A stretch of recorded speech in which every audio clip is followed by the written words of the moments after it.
Hello hi అండి, welcome to mini blog. రాగి సంకటి నా స్టైల్లో ఎలా చేశానో చూపిస్తానండి. సండే అయితే అందరం ఇంట్లో ఉంటాం కదా, ఎట్లా నాన్ వెజ్ తెచ్చుకుంటాం కదండి.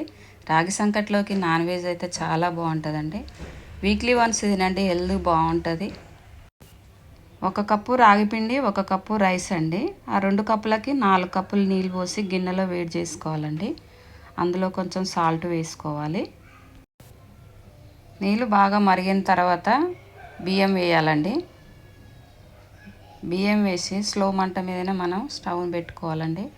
ఒక 10 నిమిషాల తర్వాత రైస్ బాగా ఉడుకుతుందనగా, కొంచెం మెత్తగా అయిపోతుందనగా రాగి ఫ్లోర్ వేయాలండి.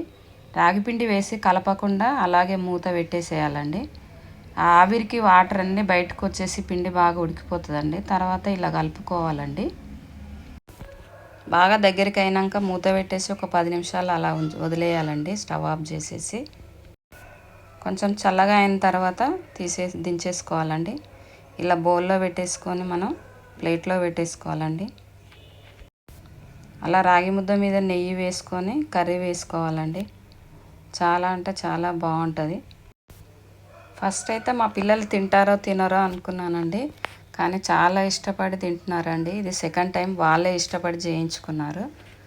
చాలా నచ్చింది వాళ్ళకి. వీడియో నచ్చినట్టయితే లైక్ చేసి సబ్స్క్రైబ్ చేసుకోండి ఫ్రెండ్స్. కొత్తగా మన ఛానల్ చూసే వాళ్ళైతే సబ్స్క్రైబ్ చేయండి. బాయ్.